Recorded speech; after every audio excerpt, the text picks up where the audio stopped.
Okay. That owners sometimes write in their books is nothing new. This library alone contains plenty of examples from across the centuries. And part of my work, incidentally, is to notice that. I've been noting as I've been upgrading catalogue records that the library has been extremely good at recording the immediate acquisition of books, but that annotations from the 16th, 17th, 18th centuries can go unnoticed. And that's what I'm putting in. Somewhat newer than examples of annotation is the scholarly interest in all material evidence of reading, not merely the annotations of the great and the good. In our drive for inclusivity, do we now perhaps accord too much attention sometimes to annotations willy-nilly, whether or not they're significant? This paper provides an overview of named special collections in one institutional library whose amassers consistently annotated their books. The library is Senate House Library, University of London, what used to be known as the University of London Library, and is the central library serving the various colleges which constitute the Federal University of London: King's College, University College, Queen Mary, Royal Holloway, and others. It happens to be the one in which I'm employed substantively as the curator of rare books. The owners writing in the books can be institutional. When the Library of the London Institution, a subscription library founded in 1805 in East London, closed in the early 20th century, the University of London Library, King's College London, and University College London divided most of the contents between them. The University of London Library received the lion's share and all the best books, including the incunabula. Incidentally, it also took a very great many, because when everyone was tired of the exercise, the University of London librarians said, let's take all the rest, we can throw them away afterwards, but if we say we have so many linear feet of books, then they'll have to give us more space. London institution class marks are sometimes penciled on the books, and in theory, these could help to reconstitute the library, to show some quite progressive 19th century thoughts about classification, library arrangement, and the structure of information. In fact, they're superfluous, because the 1835 published catalogue of the library provides the same information more fully. Some personal annotations are of limited interest. In 1941, the warden of the University of London Union, Frederick Stroud Reed, died, probably in the air raid that demolished the Union building. From a young age, he had collected books on travel, topography, history, and literature, printed from 1517 onwards, and in each of these, he recorded the place and date of acquisition. Thus, in the absence of archival material, such as books of invoices or accession lists, the information in the book shows the development of an impressive personal collection. Occasionally, Stroud Reed made extra notes demonstrating his bibliographical interest, for example, collating his copy of a book against others. I personally am very interested in these notes because I'm researching the wartime history of the University of London Library, and the receipt of his books constitutes part of that history. But although Stroud Reed was well positioned enough to have a Times obituary, he was not an intellectual heavyweight. His annotations do not show the development of literary or critical thought. It's unlikely that one can derive much knowledge of the book trade from his buying. So how important really are his annotations? I suspect generally not very, though this could be a discussion point. Some annotations are pure fun. The Liberal politician John Burns had two distinct book collections. One was of early editions of English literature, predominantly black letter. This collection was sold at Sotheby's in 1944. The books were scattered across the world. We've got a couple at the University of London, and by serendipitous browsing in the rare book stacks here at the State Library, I've discovered 2 or 3 here. In these, he wrote his name and the date, nothing more. His other collection was of over 5,000 titles on British politics, social conditions, and economics. This was his working collection of predominantly 19th and 20th century books and pamphlets, which passed to the Amalgamated Engineering Union and then to the Trades Union Congress before coming in 1996 to Senate House. In these, Burns sometimes recorded alongside his name and date the circumstances of his reading. For example, June 12, 1936. I read this. Thank you, dear. I read this book after a visit to Well Hall with Mr. McGee, bookseller of San Francisco. A pleasant morning. On his copy of G.C.M. McGonigal and J. Kirby's Poverty and Public Health of 1936. So we see that he did actually read the political books which informed his daily work, and that he treated them differently from the early English imprints, which may just have been object to collect and admire. Possibly an investment, possibly a symbol of prestige. What else do they tell us? Some annotations are just as much fun, but with more of an intellectual element. In 1956, the Francis Bacon Society deposited its library at the University of London. The society was founded in 1886 to promote the works of Sir Francis Bacon, Baron Verulam, and to advocate for his authorship of the plays of Shakespeare. Its first president was Constance Mary Pott, impolitely known by us as Potty, and also known as Mrs. Henry Pott, who wrote several pamphlets promoting the Baconian theory. Over 200 of her books, printed from the 17th century onwards, are in the Society's library, with the underlinings of passages and the outlining of watermarks intended to prove Bacon's authorship of works. Bertram Theobald was another Society member. He wrote Exit Shakespeare and Enter Francis Bacon, among other titles. Some of his books too are in the library with his annotations, mostly of a cryptographical nature. In both instances, the annotations in books complement the author's writings as evidence of a literary theory which was strong from the 1880s to the 1930s and is still represented in certain circles. When it acquired those collections, Senate House Library said nothing about the annotations in the books, and that's unsurprising, as after the Second World War, it provided minimal information generally in library committee minutes about the collections it took in. Pre-war, and under a different librarian, the situation was very different. Victoria, Lady Welby Gregory, who lived from 1837 to 1912, was a philosopher of language. She's known for having developed what she called significs, a forerunner of semiology. Her library comprised over 2,000 books and pamphlets on theology, philosophy, psychology, philosophy, and other subjects, printed in the late 19th and early 20th centuries. Unremarkable as imprints, but Lady Welby annotated her books, often extensively, and the annotations on her books in her subject area are important for semiotics. Upon her death, her son offered the books to the Institute of Education. The professor of the Institute passed the offer to the University of London Library with special emphasis on the notes. On the 3rd of May, 1912, he wrote, "She has made a great many notes on her favourite subject, significs. Her son would like us to guarantee that these notes would be used by our students. But as we have no purely philosophical students, we cannot give this guarantee. On the other hand, if the books were given to the General University Library, the notes would be open to all the students of the university, and some of them would be sure to take an interest in significs." And note here the emphasis on the word notes, not books. The librarian, Reginald Rye, similarly emphasised the annotations as the reason for taking the collection, and the intellectual value of the annotations remains. The Lady Welby Library has suffered somewhat since. It was dispersed physically across General Library holdings and is still being reconstituted, and only a fraction of the material has yet been catalogued online. So far, the only academic attention paid to it, as far as we know, has been in the form of one article and one library school dissertation.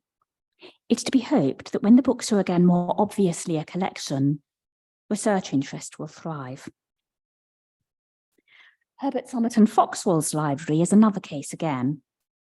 Foxwell, who lived from 1849 to 1936, was an academic economist in Cambridge and London. He was an inveterate book collector who had acquired some 30,000 books on the history of economics, printed from the 15th century onwards, when in 1898 he engaged himself to be married, and realised that he could not maintain both a book collection and a wife. Therefore, the books would have to go. The Worshipful Company of Goldsmiths purchased the collection and gave it to the University of London Library. Foxwell annotated perhaps 20% of his books, writing notes neatly on the front paste down. Provenance mattered to him. He acquired a number of books from the sales of the libraries of famous economists and others, and his notes in the books state that he bought them at such and such a sale, and are often the only record we have of their source. Foxwell sometimes noted rarity. He recorded the historical or the bibliographical significance of his books. What he says provides insight into the mind of a major economic historian, bibliographer, and book collector, and one who was trailblazing by collecting in the subject of economic history before Keynes really made it popular. For Senate House Library, the fact of his annotations in itself is important for library history. This is because the university received the books in dribs and drabs over many years, with no list of contents. From the beginning, the Worshipful Company of Goldsmiths gave money to add to the collection, so that from the outset it was not clear what came from Foxwell and what did not. Foxwell invoices are patchy and elliptical. So the fact of Foxwell's embellishments provides the proof of books having belonged to him. Never can embellishment have been so well disguised. The size and excellence of the library means that attention was drawn to the holdings, including first and multiple editions of all the economic classics, and also multiple 17th and 18th century broadsides and pamphlets.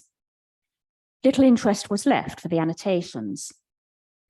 Books published to 1850 in the Goldsmiths Library of Economic Literature, Foxwell's and later acquisitions, were microfilmed in the early 1970s, at a time when general interest lay in the texts. So filming focused on the text block instead of recording from cover to cover as it does today, and therefore it missed out all the annotations. When Gail Sengage digitized the collection as Making of the Modern World in 2006, it did so from the earlier microfilm. And cataloguing was undertaken in America on the microfilm, so that the provenance information doesn't appear in the catalogue records either. A research project, perhaps a doctoral dissertation, awaits somebody who would like to examine all the books in the Goldsmiths Library to establish which were annotated by Foxwell, how, and what it tells us. And finally, we come to the mathematician and mathematical historian Augustus De Morgan, who lived from 1806 to 1871 and was the first professor of mathematics at University College London, creator of the De Morgan Laws of Logic, author of a popular arithmetic textbook, a trailblazing bibliographer of early arithmetical books, and who wrote hundreds of articles, was the first president of the London Mathematical Society, and was a luminary of the Royal Astronomical Society. On a modest income, he amassed a library of about 4,000 volumes of mathematics and mathematical history, printed between 1474 and 1870. Upon his death, Samuel Lloyd, Baron Overstone, purchased this library for the University of London. De Morgan annotated about 40% of his books, as was well known. On the 1st of April, 1871, speculating about the fate of De Morgan's library after his death, the Spectator declared, "The value of this collection is besides greatly enhanced by Mr. De Morgan's own numerous and characteristic annotations." De Morgan's widow Sophia wrote in her 1882 biography of him, "Visitors to the university library who take down any of these works from the shelves will almost certainly light upon some of the numerous marginal notes and annotations, serious or otherwise, with which their former owners embellished them. And most recently, the Oxford Dictionary of National Biography mentions De Morgan's annotations in its entry for him. The annotations fall into various categories.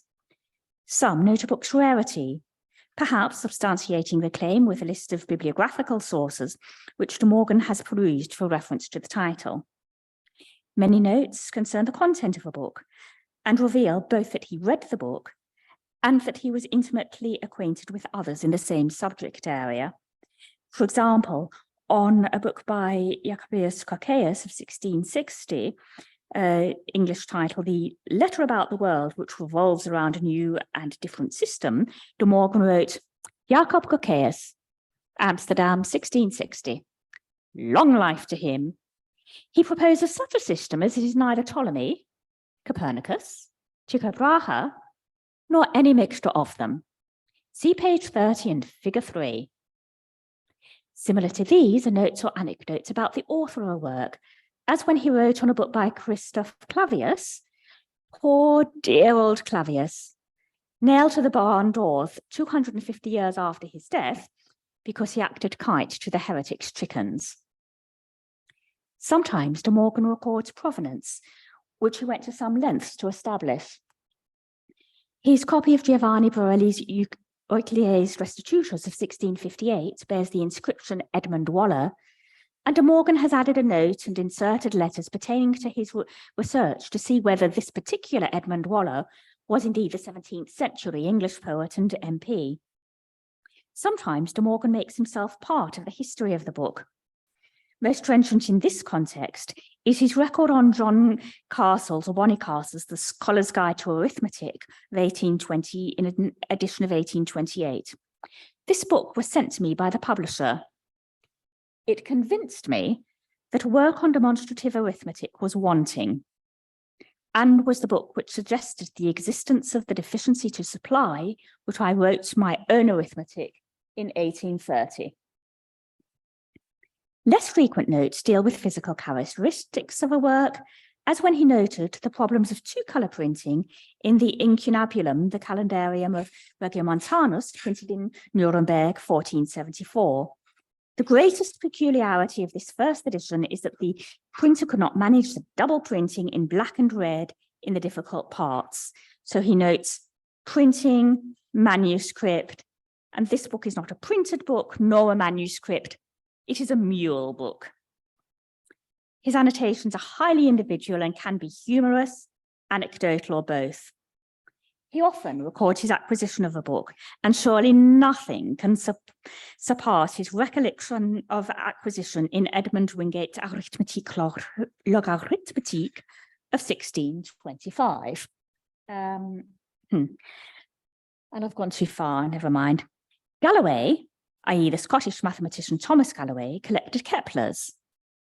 I collected logarithms. Galloway had this book, which I had not. I had a Kepler, which he had not. I proposed an exchange. He demurred, saying that the book was a favourite of his father-in-law, Wallace. I rejoined that I was more nearly connected with Wingate and his father-in-law with him, for that my great-grandfather had published an edition of Wingate's Arithmetic, which is a far closer connection, looked at as a matter of science, than the mere marriage with a man's daughter. He rather doubted this at first, but by help of a Kepler in the background, he was prevailed upon to see it, and the exchange was made. De Morgan tended to sign and date his annotations. This one is dated 17th of September 1859, almost 8 years after Galloway's death. It's one of many examples of De Morgan annotating books long after acquisition. I suggest that here and elsewhere De Morgan wrote for posterity. His annotations were an extension of his published notes, written in the same style, and they complement his publications. De Morgan speaks to us through his printed and through his manuscript word in a late reminder of the importance of manuscripts in a printed age. He turns the books he owned into what he would have called a sort of mule book. Now, his annotations have a more obvious relevance than any of the others mentioned in this paper because of his academic eminence. Like Lady Welby's notes and those of Foxwell, they remain a tantalizing subject for future research. And the foundations have been laid. An early overview of his annotations has been published, and Brill is in the process of publishing a full-text database of De Morgan's library from cover to cover, and is having the annotations transcribed.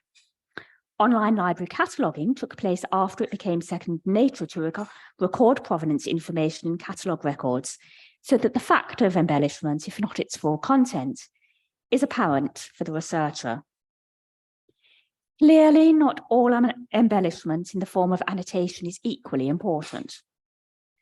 Much continues to depend on the intellectual stature of the annotator or the category of the annotator. The fact of annotation may be important when the actual annotation is not.